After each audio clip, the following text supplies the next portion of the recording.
Well, welcome everybody to the ISACA Orange County CCPA event, probably renamed next year to the CPRA event. My name is Mike Helbush. I'm a partner at Rattan and Tucker in Orange County. We are a full service law firm. We do a lot of work in the state and nationally, and we have about 150 attorneys. I'm the partner in the privacy department, and today I'm going to talk about California privacy, where we're at right now as a result of Prop 24 passing and the CCPA being effective, and where we're going to go in the future. So most of this is going to focus on the CPRA Prop 24 and how it affects the businesses and how it affects enforcement of the CCPA and the CPRA. So let's get started. Thank you again for joining me. So I want to talk about a little bit about the CPA. What we're going to talk about are first important dates in the CPRA. Obviously, the law just passed in November. It still hasn't, I believe it hasn't yet been certified. And once it does become certified, it will take effect. We'll talk about some of the key enforcement dates and the privacy dates related to the CPRA. The next thing we'll talk about are major changes that the CPRA, the California Privacy Rights Act, makes to existing law, the CCPA, and how those changes are going to be implemented and what they'll affect business-wise. And then finally, we'll talk about some of the challenging compliance issues that the CPRA presents for a lot of businesses, and specifically how those challenges can be addressed by those businesses. So let's get started. So first, I want to talk a little bit about the ISACA Orange County chapter. They are great. We've worked with them a ton. They're obviously hosting this venue. They provide certifications in various technical fields. They do the events like this one, which are always a lot of fun to be a part of. Wish we could be in person, but times are what they are. So, and then networking. There's a lot of great networking locally and nationally that can be done through ISACA. So thank you to them for having me. Again, my name is Mike Helbush. I'm an attorney at Rattan and Tucker. I provided my contact info on this slide. So if you're interested in contacting me, asking me any questions related to this presentation or privacy law in general, I'm happy to answer them. So the obvious legal disclaimer, this is a presentation. It is for informational purposes. It does not create the attorney-client relationship between any viewer of this presentation and Rattan and Tucker or myself. It's not intended to express the legal opinions of the firm or anyone else. It's just my informational opinions regarding the CPRA. So let's get started. What is the CPRA? The California Privacy Rights Act, otherwise known as Prop 24. Many of you probably saw it on the ballot and voted for or against it. I personally voted against it, but it's passed, so I won't get into why. What does it do? The CPRA expands on the privacy protections introduced by the CCPA. It actually replaces a lot of the statutes that are the CCPA, those specific statute sections within the California Civil Code, and it introduces new ones. So there's a lot of changes going on, and I'll talk about how they're incorporated and when they become effective. It creates new rights, some important ones. A new right that can stop businesses from using sensitive personal information, which is a new category under the law, for particular purposes. So there is that big use restriction right, which is similar to that found in other privacy laws internationally.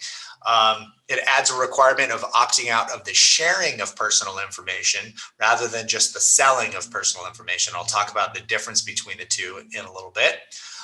It safeguards children's privacy by tripling the fines, the violations, up to $7,500 per violation for children's privacy. That one's not, there's not too much to that one, so I won't really talk about it. It extends the exemption for employment data and business-to-business data. If you've been following the CCPA, you know about those exemptions for employment data or HR-related data, and then the B2B due diligence exemptions. Those are extended until 2023. They had previously been extended under the legislature, but now they're extended until 2023, and they will end at 2023. Finally, the biggest thing I think is it establishes a dedicated privacy enforcement agency in the state of California.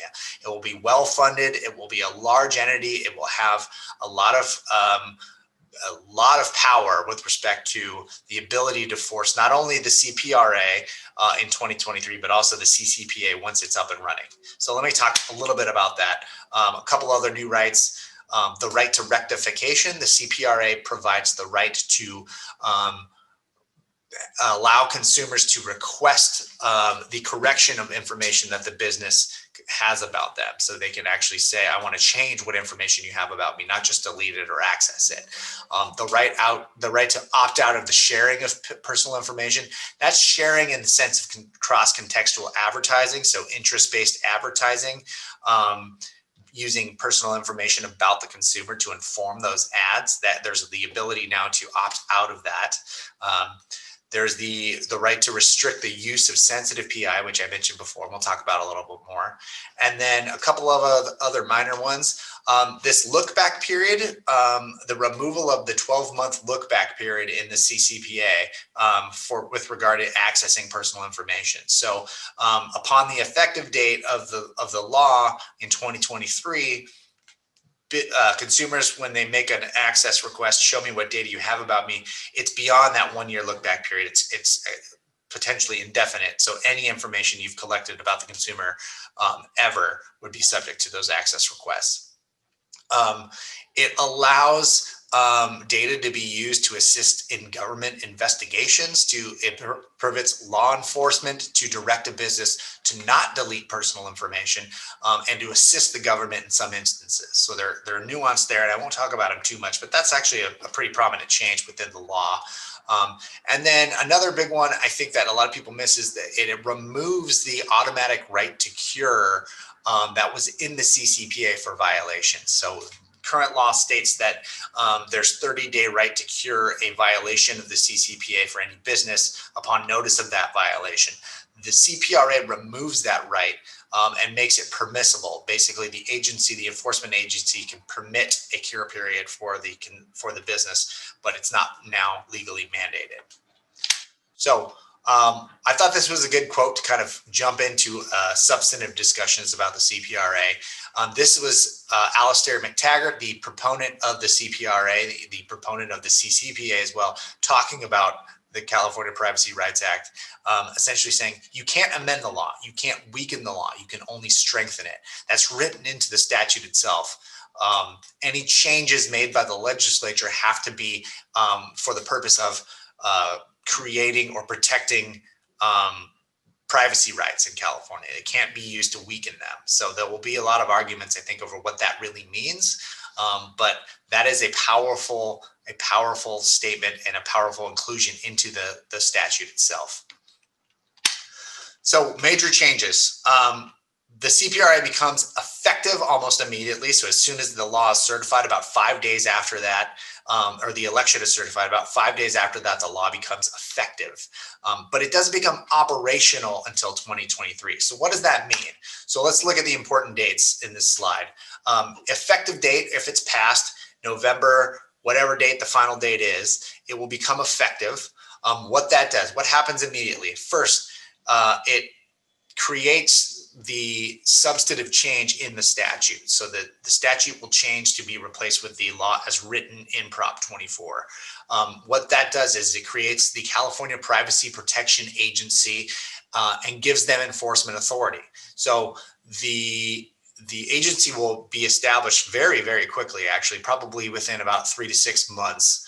And we'll talk about what the agency is going to look like in a minute. But initial appointments to the agency, there's a 5-member board appointed to the Privacy Protection Agency, and they're generally appointed by various government officials, the governor, I believe the Speaker of the Assembly and the Senate pro tem, and then a few others, but a 5-member board of directors. They take over the rulemaking authority from the Attorney General as soon as 6 months after the agency provides notice that they're ready, or July 1st, whichever is earlier. So that means they will take over enforcement of the CCPA as well, because the law will continue to exist until it's replaced by the CPRA. So they take over CCPA enforcement as well. If they're not ready, the Attorney General is going to support them in that capacity. So there's not going to be any lag or gap in enforcement of the law while there's that transition there. Immediately, they get $5 million in funding enforcement. That was written into the statute. Next year, they'll have $10 million there, to fund the agency. In addition, they'll be funded by the fines that they collect as a result of violations of the CCPA and the CPRA. They take over a rulemaking authority and the ability to create additional regulations. That takes over pretty quickly. And final regulations for the CPRA, they must be adopted by July 1st of 2022. So about 6 months before the law is to take effect. Now, I was listening to a webinar from Stacy Schesser, who's basically the acting head of the privacy enforcement by the Attorney General's office. She said that's kind of an aspirational goal. They don't know that they'll be particularly ready for final regulations 6 months prior to the law, and that's as a result of the hurdles of the Administrative Procedures Act. So when we can expect to see actual final regulations remains to be seen, but we can hopefully have them with enough time to prepare businesses for the CPRA prior to enforcement date. So the operational date, again, is January 1st of 2023. That's when the actual law takes into effect and becomes applicable to businesses. The enforcement won't begin until about July 1st of 2023. And again, like I mentioned before, the exemptions for HR data and business-to-business data were extended until January 1st, 2023. So once the law becomes operational, those exemptions will go away unless something else happens in the meantime. So again, the CCPA doesn't go away. Just because Prop 24 is passed and the CPRA is coming doesn't mean that we can ignore the CCPA. What is existing under both the law and the regulations is applicable until the new law takes effect. You must maintain CCPA compliance while you're preparing for the CPRA. So that's an important thing to remember for a lot of businesses. It's going to be, I think, a little bit difficult to keep track of which applications and regulations apply currently under the CCPA and which apply in the future under the CPRA. And because of these different rights and the new obligations, it might be confusing, but we have to take that into account. So let's talk about some of the important changes of the CPRA.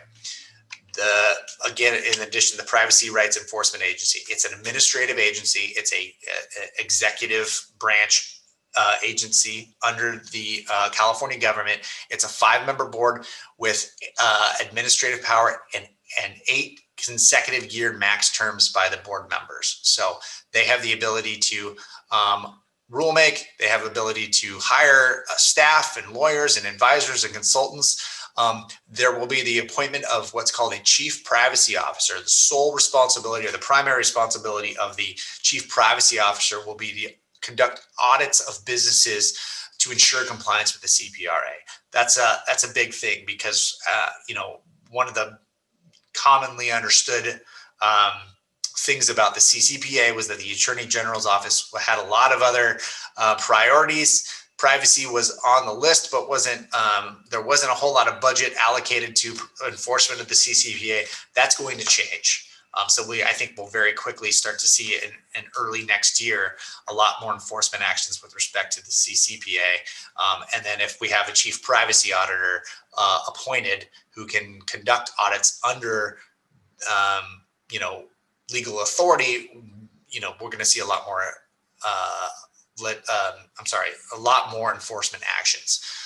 They do have an investigative authority. They can investigate businesses, service providers, contractors, third persons for violations of the CCPA, and they can also conduct hearings for the CCPA, which will be before an administrative law judge. So this is a different procedure than what would normally be under the CCPA. This is a administrative law proceeding.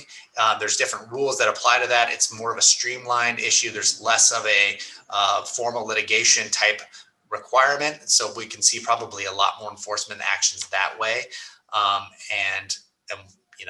There's a lot of changes that go along. That's probably the biggest change, is how the law will actually be enforced and the response that businesses have to take, similar to employment law claims, they will be under this this administrative law type proceeding. So, other important changes: the statute of limitations for enforcement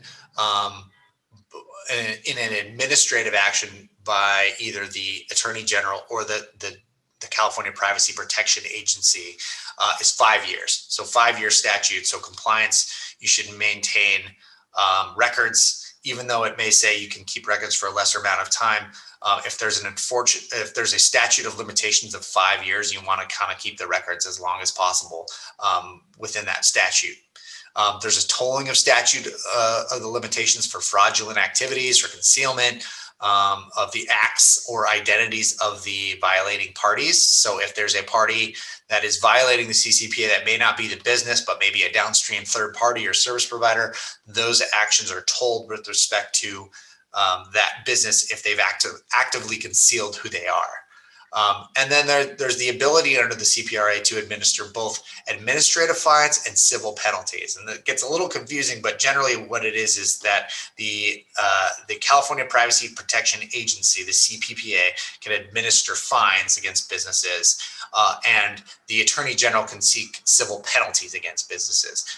Importantly, they can't do both at the same time. So there can't be concurrent actions by both agencies, and nor can there be concurrent fines or violations for the same violation of the CCPA or the CPRA. So that's important to know. But you could be subject to enforcement by either or the Attorney General or the CPPA. So I just talked about it. What are the fine amounts? The fine amounts are the same under the CPRA as they are the CCPA. They're $2,500 per violation, up to $2,500 per violation. And then under the CPRA, they're tripled for intentional violations involving minors. So there is that tripling effect for violations involving children under the age of 16, as they define it. And if you're getting under the age of 13, you're going to be subject to COPPA. So those are even more exorbitant of fines. I believe they're up to something in the north of $40,000 per violation. So you want to be aware of that if you're processing personal information about children. So another major thing I talked about a little bit earlier is this idea of sharing of personal information versus selling. Under the California Privacy Rights Act, there is going to be a consideration for both selling and sharing. Selling remains the same definition. It's the sharing, renting, disseminating, making available, etc., of personal information to a third party for monetary or other valuable consideration. And as you may know, there was a lot of differences of opinion over whether or not selling included making data available for cross-contextual advertising purposes. Well, the CPRA closed that loophole. They created a new definition of sharing, which is basically making available information to a third party for the purpose of cross-contextual behavioral advertising. So, and whether or not money is exchanged in that regard. So they specifically are targeting now cross-context behavioral advertising, and they want to make it something that the consumer can opt out of. So I think they're attempting to close the loophole. If you are engaging in the sale or the sharing of personal information, you will have to have that notice on your website of the do not sell or share my personal information. And you can opt out of either or both. The interesting thing is they make, I think for the average consumer, there may be an idea that sharing is not as bad as selling my data. And so sharing might be permissible and not opted out of as frequently as maybe selling would. So there may be a backfiring of that provision with for a lot of businesses. So that remains to be seen. So we'll find out. Okay, so the notice at collection, we all have heard about the notice at collection, the notice at or before the point of collection. There's some additional requirements there that I want to quickly address. One is that the businesses that are collecting the personal information are the ones that have to make that notice. The business that controls the collection of personal information has to give that notice at collection. They must notify of what's currently under the CCPA, which is the categories of personal information collected and the purposes for use of that those categories. In addition, now under the CPRA, they have to identify the proposed retention periods for that personal information. And if they can't give the retention period specifically, the considerations of the facts that they will use to consider how long they'll maintain that personal information. Then they also have to notify specifically whether there is sensitive personal information collected by the business as a subset of personal information. So you would have to say we collect the following categories of personal information, including the following categories of sensitive personal information, and they define those in the CPRA. And then what was prior there before, and it's in the regulations under CCPA, businesses can't collect additional pieces of personal information, including sensitive information, or use them for additional purposes that are incompatible with the identified uses without providing additional notice to the consumer. So those are some additional requirements that I think are worth noting, at least initially. By the way, there's a lot in here that I'm not going to cover just because of the time consideration. So I don't want to make you think that I'm covering everything in this presentation. There's a lot to go over. I'm highlighting some of the important changes that I've seen in going through the 52 pages of the law. So continuing on that, there's a new definition, a service provider and a contractor. They're very same in terms of how they are defined in the CPRA. A service provider was this, as it exists under the CCPA, is a entity that receives personal information from a business for a business purpose, and they're subject to these contractual limitations on how they can process the data. A contractor is almost the same thing, but it applies to information that was made available to them. So you can be a service provider or a contractor if you're getting businesses or getting personal information on behalf of and using it on behalf of the business pursuant to a written contract. You're a service provider.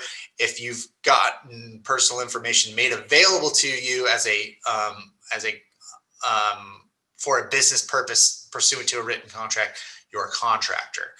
So there are these distinct differences there, and you'll have to note which they are and how they apply to your specific business. So we can go into a little bit more detail, maybe offline. So why the difference? They're intended to address this issue of parties collecting personal information from consumers that weren't collecting it, weren't receiving it directly from the business.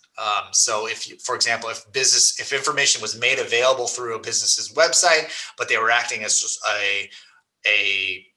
effectively as a service provider to the business, they would be considered now a contractor to that business and subject to this contractual limitations or contractual requirements. So I mentioned it before, sensitive data. There's this new category of personal information called sensitive personal information.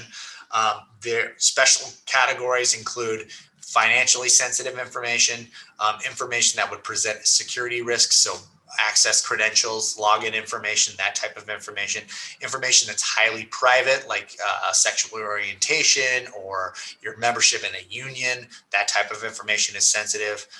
Precise geolocation, and the CPRA actually defines it to be within 1,850 feet radius of an individual or their device. And then private communications, the content of any email communication, so long as the business is not the recipient of that communication or the intended recipient of that communication. So all of that is considered sensitive data.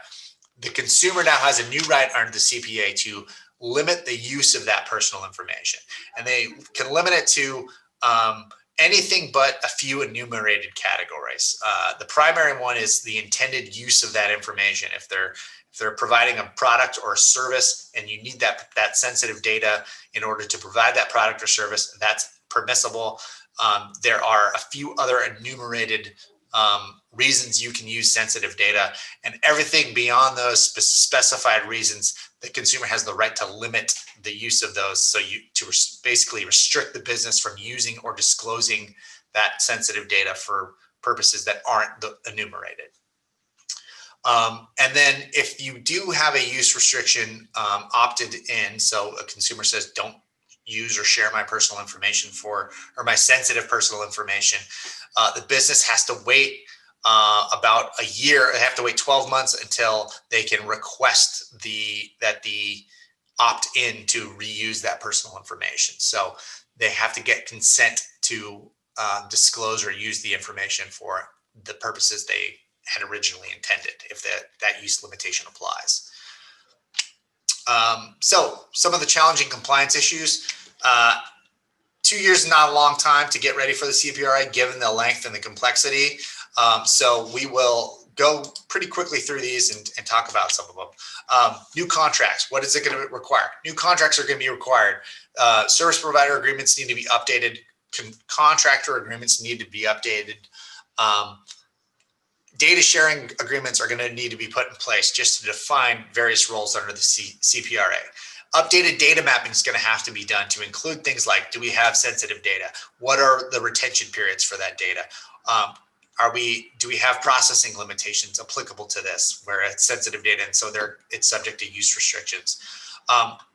Updated notices to consumers and privacy notices at collection, in the various additional links you're going to have to include on your website, potentially including a do not sell or share my personal information, a limit the use of my sensitive personal information link, and then obviously the consumer access request links as well.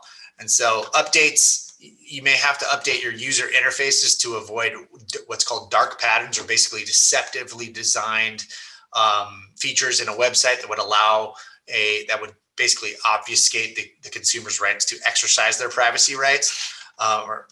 And so you're going to have to update user interfaces. There's security compliance that you need to put in place. Other considerations you may want to make: data privacy officer. Because there is this dedicated enforcement agency, you may want to consider having a dedicated person within your team to handle privacy. Under the GDPR, it's required in some instances. And so you may want to continue that with the CCPA. Outside resources are going to become even more important. Solutions that help with data mapping or consumer access requests are going to be very important.